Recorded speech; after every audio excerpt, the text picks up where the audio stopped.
She screamed, "I wish I'd never married you," during an argument. I calmly said, "Granted." Then I filed for an annulment based on fraud. Her soulmate vanished the moment he learned she'd have to return the wedding gifts and dowry. I, 32 male, have been married for 10 months. Or at least I thought I was. Our wedding was big. My wife, Alara, 28, and her family, let's call them the Alistairs, because her father, Alistair, is the ringleader, are very traditional. They believe in appearances, in setting up their daughter for life. I'm a senior logistics analyst for a major import-export firm. I make a very comfortable living. I'm stable. I'm what they wanted. As part of the marriage, her family provided a dowry. This isn't ancient history, it's very real. It was a $200,000 gift given to me, structured by lawyers specifically for the down payment on our marital home. The house is in my name.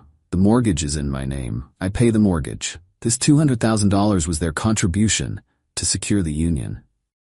I thought things were fine. A little cold, maybe.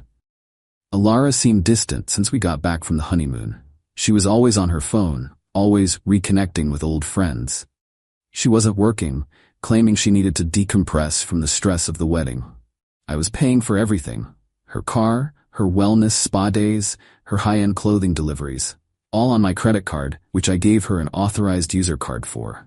I was patient. I figured this was just the settling in period. Last Thursday the argument happened. It was almost embarrassingly simple. I was reviewing the credit card statement. Not to track her, but because I have to, pay it. I saw a charge for $2,500 at a very exclusive, very private resort club a few towns over. A club I'd never even heard of. It was coded as a spa services and room rental. I waited until she came downstairs that evening, scrolling on her phone. "Hey Alara," I said, trying to be casual. "What's this $2,500 charge at the Willow Creek?" She froze, just for a second. Then her head snapped up and her face was pure venom. "Are you spying on me? You're checking my spending? Unbelievable." "I'm not checking your spending, Alara. I'm paying the bill. I'm just asking what this is. It's a huge charge." "It's none of your business," she snapped. "It's for me. My self-care. I've been stressed." "Stressed enough for a $2,500 spa day? Without mentioning it? We're supposed to be a team. We're supposed to talk about big expenses." "Oh my God, a team?" she sneered, and her voice got that high, reedy quality it gets when she's really working up a head of steam. "You're not a teammate, Leo. You're an accountant. You're a walking, talking spreadsheet. You're so boring." I just stared at her. Boring? Yes, boring. I'm suffocating here. I'm 28 and I feel like I'm 60. I'm trapped in this house with this life with you. And then she said it. The words that changed everything. She threw her hands up, her phone clattering to the table. "I wish I'd never married you." The silence in the room was absolute. My heart wasn't pounding. It didn't hurt. It just stopped. Everything went cold and quiet. I looked at her, really looked at her. This furious, entitled stranger? I nodded slowly. "Granted," I said. Her face faltered. The anger dipped, replaced by confusion. What did you say?" I said, "Granted. You wish you'd never married me. I'm going to grant that wish." "What are you talking about, Leo? Stop being weird. I'm just angry. I didn't mean." "Yes, you did," I said. I stood up and walked to my office. "You've meant it for a while." She followed me, her tone shifting to panic. "Leo, wait. I'm sorry. I was just upset." I closed my office door and locked it. She started pounding on it. "Leo, open the door. You're being dramatic."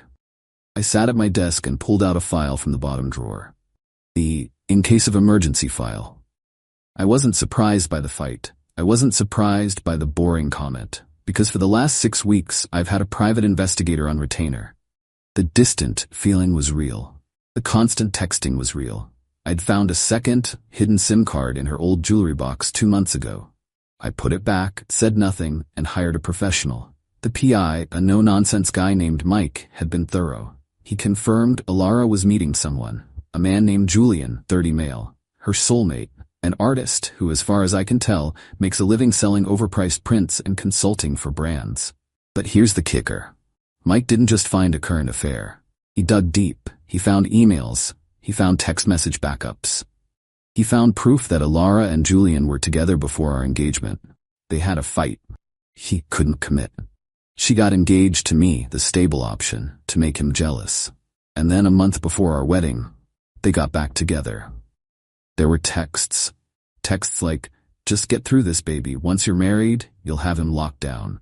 He's so naive. He'll fund our entire life. 6 months. Give it 6 months, let the dust settle, and then you can realize you're unhappy and take him to the cleaners. We'll use his money to open my gallery." She didn't just cheat, she married me under false pretenses. She committed fraud. I sat there, listening to her pound on the door and wail about how I was scaring her. I made 2 calls. My lawyer. "Arthur, it's Leo. We're executing the plan." She just confirmed it. "File the petition for annulment based on fraudulent inducement." "Yes, send the server to the house tomorrow morning. I'll be gone." My bank. "Hi, I need to report the authorized user card on my account, number ending in fee582, as compromised and request it be cancelled immediately." "No, I don't need a replacement." I packed a bag. I took my laptop, my documents, and the file. I walked out of the office. She was sitting on the stairs crying. "Leo, please," she sniffled, looking up at me. "This is crazy. Let's just talk." "I can't, Alara. You wished you never married me. And honestly, right now, I wish the same thing, so I'm making it official." "What does that mean? A divorce?" "No," I said, opening the front door. "Worse, I'm having the marriage annulled. As in, it never happened, because as far as you were concerned, it didn't." Her face went white. "You can't do that. Watch me. Your lawyer will be in touch with mine. Or I guess mine will be in touch with you. A server will be here in the morning. I'd advise you to be decent." I left. I'm writing this from a long-stay hotel. The petition was filed this morning. The server confirmed she received it at 9:15 a.m. An annulment based on fraud means the marriage is void. It never legally existed. And if the marriage never existed, all gifts given in contemplation of that marriage must be returned. The wedding gifts? The ring? And yes, her father's $200,000 down payment. I just granted her wish. Let's see how she likes it. Update 1. It's been 3 weeks, and the past 21 days have felt like a legal and emotional triathlon. Thank you all for the messages of support. It's wild to know how many people have seen this. So the petition was served. Alara naturally did not take it well. I had 53 missed calls in the first 24 hours. From her father Alistair, from her mother Beatrice, from her sister. I blocked them all. My lawyer Arthur sent a very clear all communication must be directed to my office letter to her family. Of course, they didn't listen. The first confrontation happened 4 days after I left. Not at my work, thank God. I'm not an idiot. I gave my building security their photos and told them these people were not to be allowed up under any circumstances. No, they found my hotel. I still don't know how. I was walking back from getting coffee, and Alistair was standing in the lobby, looking like he was about to burst a blood vessel. "Leo," he boomed, causing 2 people at the desk to look up. "You are going to stop this. You are going to stop this right now." I just sipped my coffee. "Hello, Alistair. You shouldn't be here. You need to talk to Arthur." "Do not speak that charlatan's name to me," he spat. "An annulment? Are you trying to bring shame on my daughter? On my family?" "Your daughter did that herself when she was texting her soulmate a week before the wedding, planning how to spend my money," I said, my voice low. "I'm just tidying up the paperwork." "This is a shakedown," he yelled. "You're trying to keep the dowry. I knew you were a greedy little worm."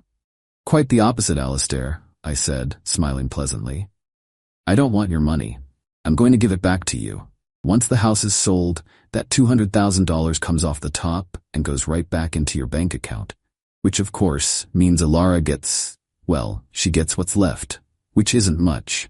His face went from purple to a sort of sickly gray. He finally understood. This wasn't a negotiation. This was a liquidation. He started to sputter, but I just walked past him to the elevator. "Have your lawyer call Arthur, or don't. We'll see you in court." Then came the dirty trick. And I'll hand it to them, it was the classic textbook move. I got served. Alara had lawyered up fast. She was filing a counterclaim. She was contesting the annulment and simultaneously filing for an emergency hearing. She claimed I was abusive, that I was a financial controller, that I had violent outbursts, which is hilarious. I'm a data analyst who builds ships in bottles. She claimed she was in fear for her life and that I had abandoned the marital home. She was requesting an emergency order to grant her exclusive use of the house, force me to reinstate all her credit cards, force me to continue paying all household bills plus a generous temporary alimony, force me to pay her legal fees. She was trying to use the system's bias against men in domestic disputes to paint me as the villain, all so she could stay in the house with her boyfriend on my dime. We ended up in court last Tuesday for the emergency hearing. It was illuminating. Alara was there, dressed in a demure, high-necked blouse, dabbing at her eyes with a tissue. Her soulmate, Julian, was sitting in the back row, trying to look supportive. He looked like a guy who thought he'd won the lottery. Her lawyer went first, painting a picture of me as a monster, a cold, controlling man who cut off his devoted wife for one small argument. Then Arthur got up. He was magnificent.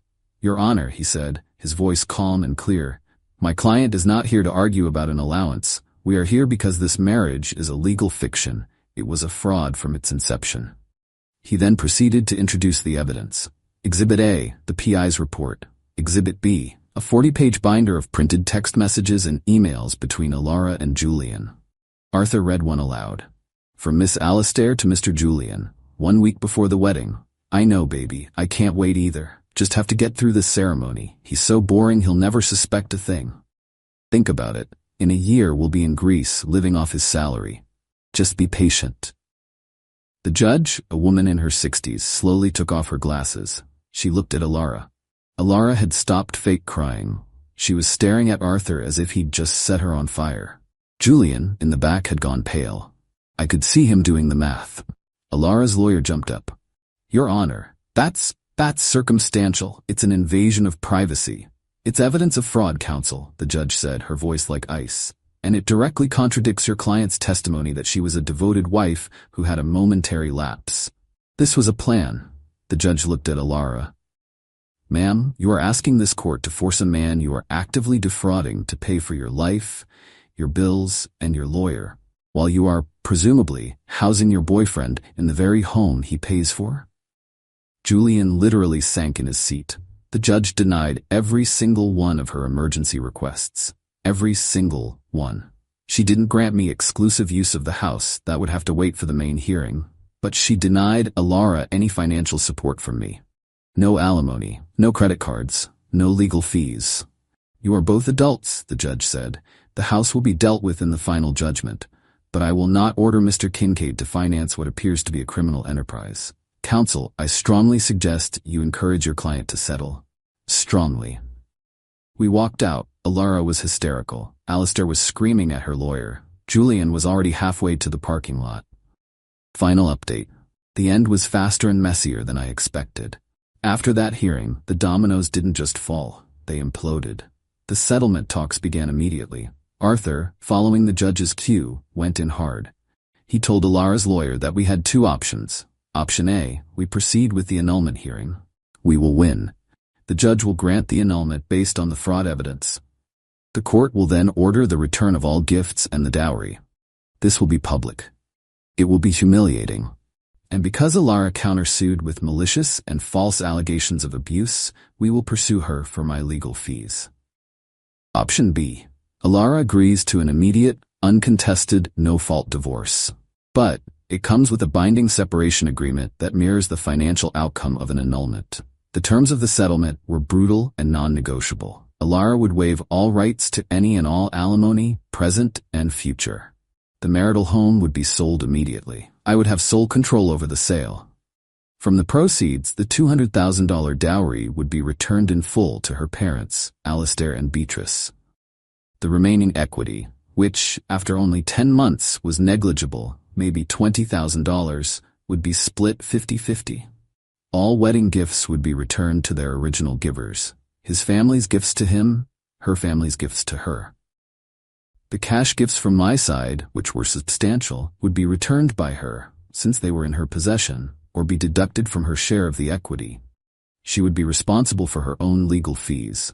Her lawyer, seeing his payday evaporate, told her to take the deal. This, apparently, led to the Soulmate showdown. I got this information later from a mutual friend who Alara tried to vent to.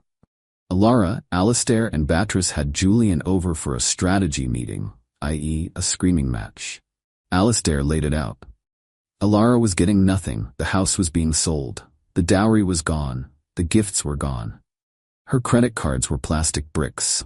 Alistair apparently looked at Julian and said, "Well, soulmate, you wanted her? You get to pay for her. She'll need a place to live. She'll need a car. She'll need, well, everything." Alara apparently tried to play it off. "Baby, it's fine. We'll live on love. It'll be an adventure, just like we planned." Julian, the great artist, the free spirit, looked at her like she had 3 heads. According to the friend, he said, "What are you talking about? Live on love? I can't pay for this lifestyle. I thought you were getting the house. I thought he was paying you." Alara was stunned. "But, you're my soulmate. You said you loved me. You said we'd go to Greece."